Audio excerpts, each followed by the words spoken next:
ओम शांति। आज 20 जनवरी 2026 के बाबा के मधुर महावाक्य सुनेंगे।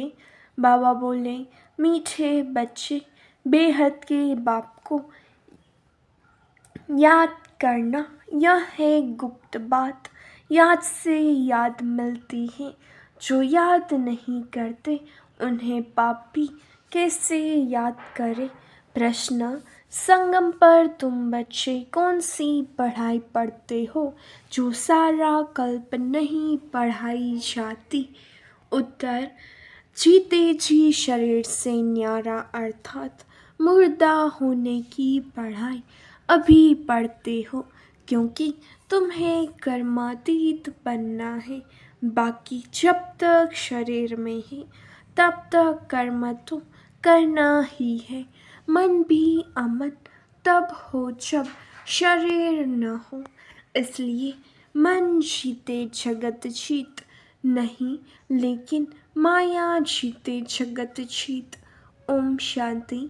बाप बैठ बच्चों को समझाते हैं, क्योंकि यह तो बच्चे समझते हैं। बेसमझ को ही पढ़ाया जाता है। अब बेहद का बाप ऊंचते ऊंच भगवान आते हैं तो किसको पढ़ाते होंगे। जरूर जो ऊंचते ऊंच बिल्कुल बेसमझ होंगे। इसलिए कहा ही जाता है, विनाश काले विपरीत बुद्धि। विपरीत बुद्धि कैसे हो गए हैं। 84 लाख योनियाँ लिखा हुआ है ना, तो बाप को भी 84 लाख जन्मों में ले आए हैं। कह देते हैं परमात्मा कुत्ते बिल्ली जीव जंतु सब में है। बच्चों को समझाया जाता है, यह तो सेकंड नंबर पॉइंट देनी होती है। बाप ने समझाया है, जब कोई नया आता है तो पहले पहले उनको हद के और बेहद के बाप का परिचय देना चाहिए। वह बेहद का बड़ा बाबा और वह हद का छोटा बाबा। बेहद का बाप माना ही बेहद आत्माओं का बाप। वह हद का बाप जीव आत्मा का बाप हो गया। वह है सब आत्माओं का बाप। यह नॉलेज भी सब एक रस नहीं धारण कर सकते हैं। कोई 1% धारण करते हैं तो कोई 95% धारण करते हैं। यह तो समझ की बात है। सूर्यवंशी घराना होगा ना, राजा रानी तथा प्रजा, यह बुद्धि में आता है ना। प्रजा में सब प्रकार के मनुष्य होते हैं। प्रजा माना प्रजा। बाप समझाते हैं, यह पढ़ाई है अपनी बुद्धि अनुसार हर एक पढ़ते हैं। हर एक को अपना अपना पाठ मिला हुआ है। जिसने कल पहले जितनी पढ़ाई धारण की है उतनी अब भी धारण करते हैं। पढ़ाई कब छिपी नहीं रह सकती। पढ़ाई अनुसार ही पद मिलता है। बाप ने समझाया है, आगे चल इम्तिहान तो होता ही है। बगैर इम्तिहान ट्रांसफ़र तो हो न सके। पिछाड़ी में सब मालूम पड़ेगा, बल्कि अभी भी समझ सकते हैं कि किस पद के हम लायक हैं। भल लज्जा के मारे सबके साथ साथ हाथ उठा देते हैं। दिल में समझते भी हैं हम यह कैसे बन सकेंगे, तो भी हाथ उठा देते हैं। समझते हुए भी फिर हाथ उठा लेना, यह भी अज्ञान कहेंगे। कितना अज्ञान है। बाप तो झट समझ जाते हैं। इससे तो उन स्टूडेंट्स में अक्ल होता है। वह समझते हैं हम स्कॉलरशिप लेने के लायक नहीं हैं, पास नहीं होऊंगा। इससे तो वह अज्ञानी अच्छे जो समझते हैं टीचर जो पढ़ाते हैं उसमें हम कितने मार्क्स लेंगे, ऐसे थोड़े ही कहेंगे हम पास विद ऑनर होंगे। तो सिद्ध होता है यहाँ इतनी भी बुद्धि नहीं है। देह अभिमान बहुत है। जब तुम आए हो यह लक्ष्मी नारायण बनने तो चलन बड़ी अच्छी चाहिए। बाप कहते हैं कोई तो विनाशकाले विपरीत बुद्धि है, क्योंकि कायदे से बाप से प्रीत नहीं है तो क्या हाल होगा। ऊंच पद पा नहीं सकेंगे। बाप बैठ तुम बच्चों को समझाते हैं विनाशकाले विपरीत बुद्धि का अर्थ क्या है। बच्चे ही पूरा नहीं समझ सकते तो फिर और क्या समझेंगे। जो बच्चे समझते हैं हम शिव बाबा के बच्चे हैं, वही पूरा अर्थ को नहीं समझते। बाप को याद करना यह तो है गुप्त बात। पढ़ाई तो गुप्त नहीं है ना, पढ़ाई में नंबरवार है। सब एक जैसा थोड़े ही पढ़ेंगे। बाप तो समझते हैं यह अभी बेबीस है। ऐसे बेहद के बाप को 3-3 4-4 मास याद भी नहीं करते हैं। मालूम कैसे पड़ेगी याद करते हैं, जबकि उनकी चिट्ठी आई। फिर उस चिट्ठी में सर्विस समाचार भी होगी। यह रूहानी सर्विस करता हूँ, सबूत चाहिए ना। ऐसे तो देह अभिमान होते हैं, ऐसे तो देह अभिमानी होते हैं जो न तो कभी याद करते हैं न सर्विस का सबूत दिखाते हैं। कोई तो समाचार लिखते हैं बाबा फलाने फलाने आए, उनको यह समझाया तो बाप भी समझते हैं बच्चा जिंदा है। सर्विस समाचार ठीक देते हैं। कोई तो 3-4 मास पत्र नहीं लिखते। कोई समाचार नहीं तो समझेंगे मर गया या बीमार है। बीमार मनुष्य लिख नहीं सकते हैं। यह भी कोई लिखते हैं हमारी तबीयत ठीक नहीं थी, इसलिए पत्र नहीं लिखा। कोई तो समाचार ही नहीं देते, न बीमार है देह अभिमान है। फिर बाप भी याद किसको करे। याद से याद मिलती है, परंतु देह अभिमान है। बाप आकर समझाते हैं मुझे सर्वव्यापी के 84 लाख से भी जास्ती योनियों में ले जाते हैं। मनुष्य को कहा जाता है पत्थर बुद्धि। भगवान के लिए तो फिर कह देते पत्थर भीतर के अंदर विराजमान है। तो यह बेहद की गालियाँ हुई ना। इसलिए बाप कहते हैं मेरी कितनी ग्लानि करते हैं। अभी तुम तो नंबरवार समझ गए हो। भक्ति मार्ग में गाते भी हैं। आप आएंगे तो हम वारी जाएंगे, आपको वारिस बनाएंगे। यह वारिस बनाते हैं जो कहते हैं पत्थर ठिक्कर में हो। कितनी ग्लानि करते हैं। तब बाप कहते हैं यदा यदा ही। अभी तुम बच्चे बाप को जानते हो तो बाप की कितनी महिमा करते हो। कोई महिमा तो क्या, अभी याद कर दो। अक्षर लिखते भी नहीं, देह अभिमानी बन पड़ते हैं। तुम बच्चे समझते हो हमको बाप मिला है। हमारा बाप हमको पढ़ाते हैं। भगवान उवाच है ना, मैं तुमको राजयोग सिखाता हूँ। विश्व की राजाई कैसे प्राप्त हो उसके लिए राजयोग सिखाता हूँ। हम विश्व की बादशाही लेने लिए बेहद के बाप से पढ़ते हैं। यह नशा हो तो अपार खुशी आ जाए। फल गीता भी पढ़ते हैं, परंतु जैसे ऑर्डिनरी किताब पढ़ते हैं, लेकिन गीता पढ़ने सुनाने वालों में इतनी खुशी नहीं रहती। गीता पढ़कर पूरी की और गया धंधे में तुमको तो अपनी बुद्धि में है, बेहद का बाप हमको पढ़ाते हैं। और कोई की बुद्धि में यह नहीं आएगा कि हमको भगवान पढ़ाते हैं। तो पहले पहले कोई भी आवे तो उनको दो बाप की थ्योरी समझानी है। बोलो भारत स्वर्ग था ना, अभी नर्क है। ऐसे तो कोई कह न सके कि हम सतयुग में भी हैं, कलयुग में भी हैं। किसको दुख मिला तो वह नर्क में है, किसको सुख मिला तो वह स्वर्ग में है। ऐसे बहुत कहते दुखी मनुष्य नर्क में है। हम तो बहुत सुख में बैठे हैं, महल माड़ियाँ आदि सब कुछ है, बाहर का बहुत सुख देखते हैं ना। यह भी तुम अभी समझते हो, सत्योगी सुख तो यहाँ हो नहीं सकता।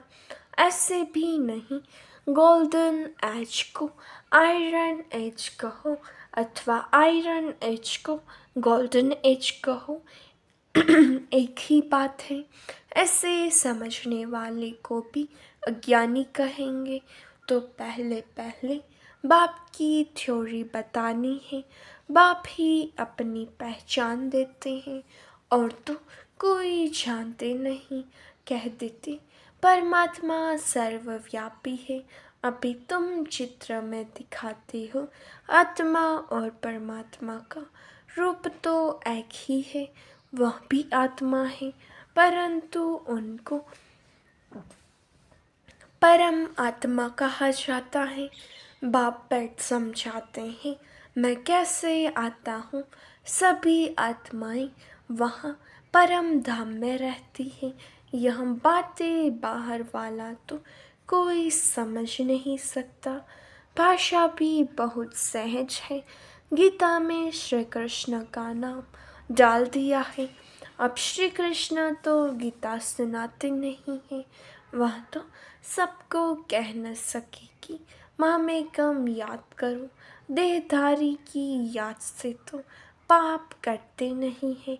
श्री कृष्ण भगवान उवाच, देह के सब संबंध त्याग, माँ में कम याद करो। परंतु देह के संबंध तो श्री कृष्ण को भी है। और फिर वह तो छोटा सा बच्चा है ना। यह भी कितनी बड़ी भूल है, कितना फर्क पड़ जाता है एक भूल के कारण। परमात्मा तो सर्वव्यापी हो नहीं सकता, जिसके लिए कहते हैं सर्व का सद्गति दाता है।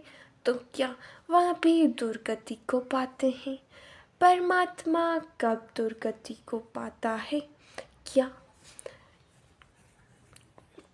यह सब विचार सागर मंथन करने की बातें हैं, टाइम वेस्ट करने की बात नहीं है।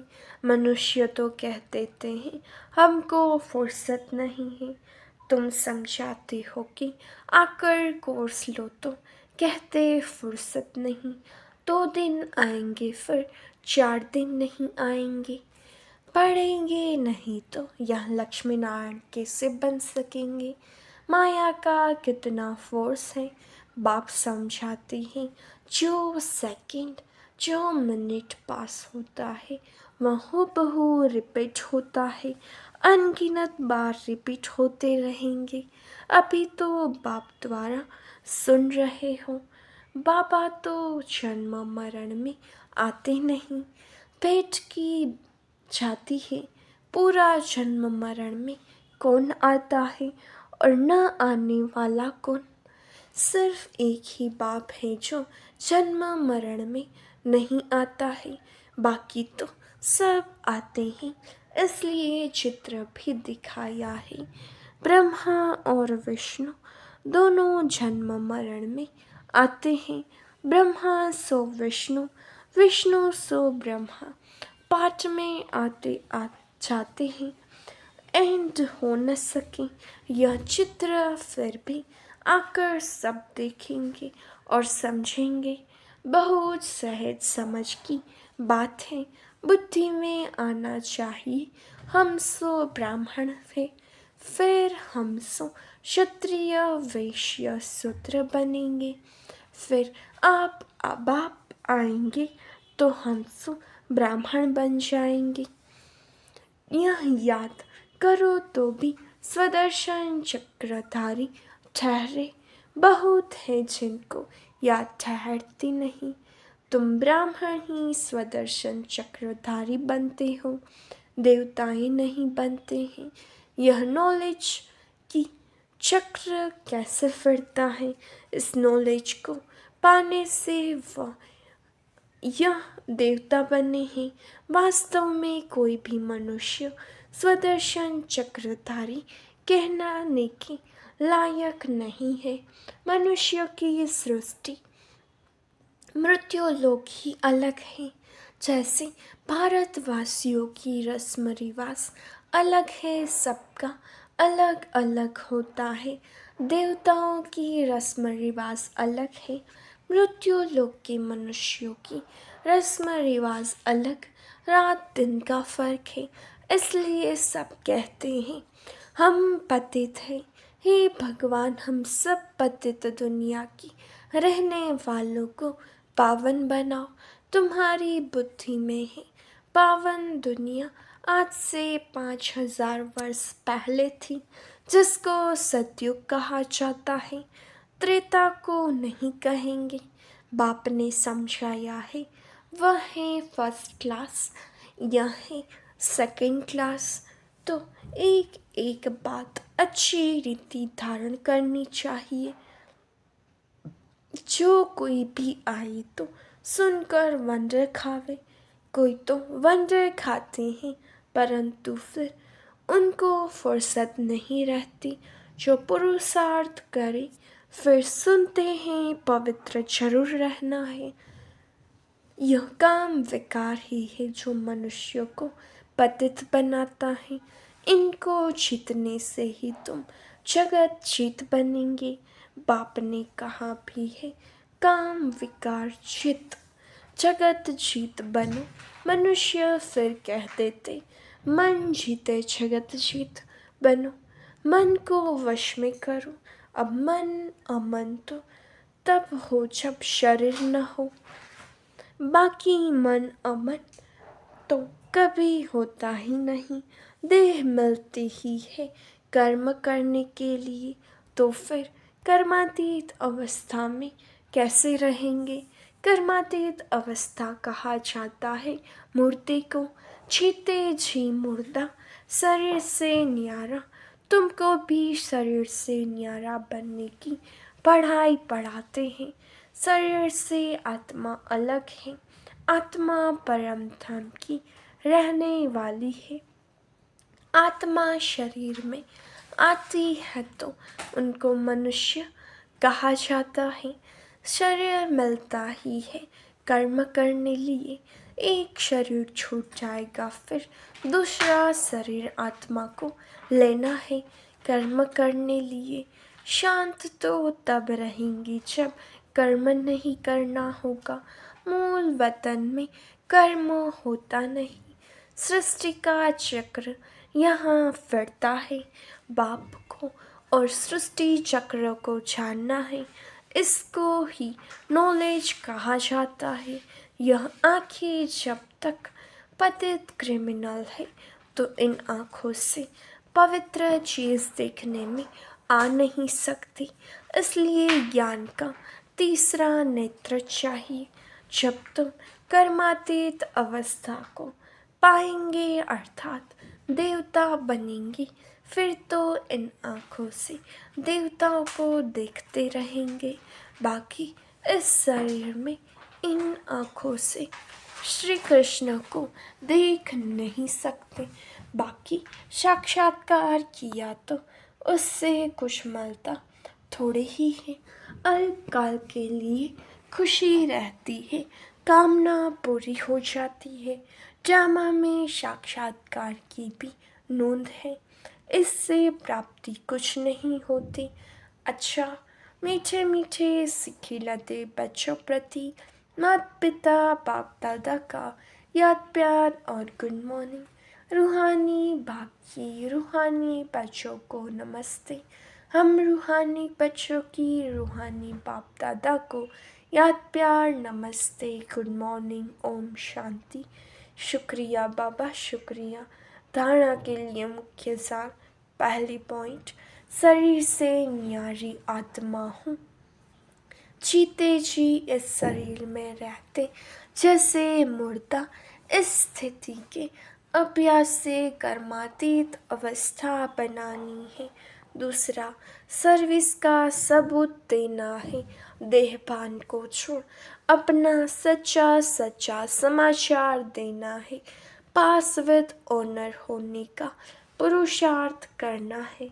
वरदान, अपने शांत स्वरूप स्टेज द्वारा शांति की किरणें फैलाने वाले मास्टर शांति सागर भव। वर्तमान समय विश्व की मेजॉरिटी आत्माओं को सबसे ज़्यादा आवश्यकता है। सच्चे शांति की। अशांति के अनेक कारण दिन प्रतिदिन बढ़ रहे हैं और बढ़ते जाएंगे। अगर स्वयं अशांत नहीं भी होंगे तो औरों की अशांति का वायुमंडल वातावरण शांत अवस्था में बैठने नहीं देगा। अशांति के तनाव का अनुभव बढ़ेगा। ऐसे समय पर अब मास्टर शांति के सागर बच्चे अशांति के संकल्पों को मर्ज कर विशेष शांति की वाइब्रेशन फैलाओ। स्लोगन, बाप के सर्व गुणों का अनुभव करने के लिए सदा ज्ञान सूर्य के सम्मुख रहो। अव्यक्त इशारे, इस अव्यक्ति मास में बंधन मुक्त रह जीवन मुक्त स्थिति का अनुभव करो। अभी समय की बचत, संकल्पों की बचत, शक्ति की बचत की योजना बनाकर बिंदु रूप की स्थिति को बढ़ाओ। जितना बिंदी रूप की स्थिति होगी उतना कोई भी इविल स्पिरिट व इविल संस्कार का फोर्स आप लोगों पर वार नहीं करेगा। आप भी उनसे मुक्त रहेंगे और आपका शक्ति रूप उन्हों को भी मुक्त करेगा। अच्छा, ओम शांति।